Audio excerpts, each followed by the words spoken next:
Hey there, Mike again, back with another video. Today we're going to talk about rigging double dry flies, double dry rig.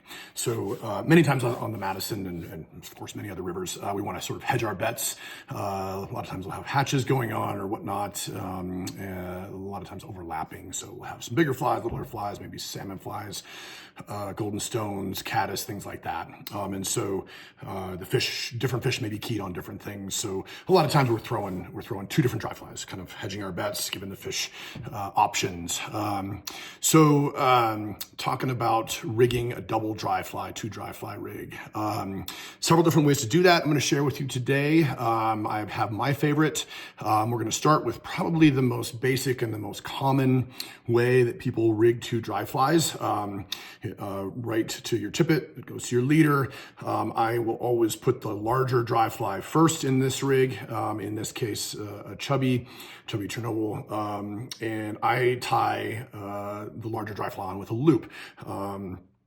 That loop just gives a little more motion, a little more action to the fly with the different currents and whatnot. A lot of times I'm using, particularly on Madison, a heavier leader, maybe 2 or 3X on these big dry flies. And so I don't want them stuck to a stiff tippet like that. So I'll put a loop knot, in this case, a double surgeon's loop. We'll go over that, a couple different kinds of loops in a different video. And then just real basic, I'm sure most of you have seen this, a piece of tippet material, generally lighter than the tippet that's going to the big dry fly. So I'll drop down to 3 or 4X on this one, tied with a clinch knot to the bend of the hook of the large dry fly here, and then just attaching most times a smaller dry fly to that. This is a fairly short rig, just for convenience sake for the video here. You can make that, in fact I would make that quite a lot longer. I would generally go 2 feet, maybe in some cases 2.5 feet or longer than that. That's real basic. That's what a lot of people do, very, very common. Next was a little bit different. This is probably a little bit less common, but it does have an advantage over that first one. Similar deal here. I don't use a loop knot on this one because it does tangle more, but from the tippet down to the large dry, again, I'll put the bigger dry up top. I'll just tie a clinch knot, and then I will clinch knot another piece of tippet material to the eye of the large dry fly as opposed to the hook bend, and then a smaller dry to that.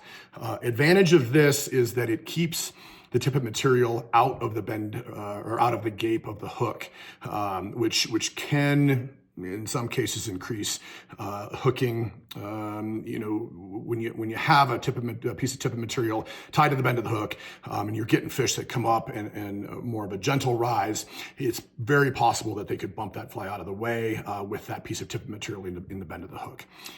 Of course, there'll be other people who have different opinions on that, but that's just mine. So this particular rig will get rid of that.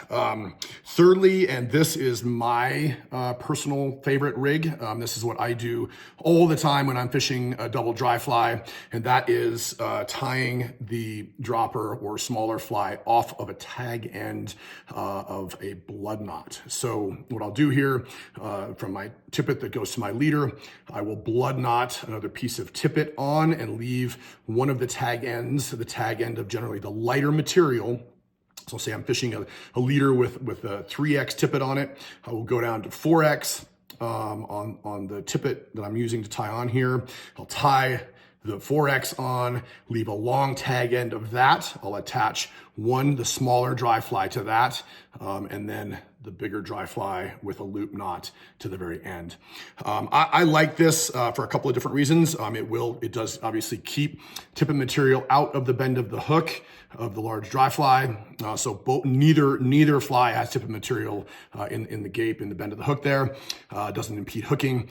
And also the larger dry fly being on the end will actually facilitate the smaller fly floating better and floating longer. These bigger dry flies tend to be very buoyant, float very well. And so it will tend to keep the smaller dry fly floating for a longer period of time. And I just think it ends up being a better presentation overall. So those are the 3 different ways. You let us know what you think, which one you use. I know this is my favorite here. Is a little bit more challenging because you got to tie a blood knot, and those can be challenging knots for some people. But in my opinion, they're some of the best ways to attach tippet to tippet or tippet to leader. It's a very strong knot, very smooth and things like that. And you can do this. So we'll go over that in another video. Until then, let us know what you think. Let us know what you use and why. Thanks for watching.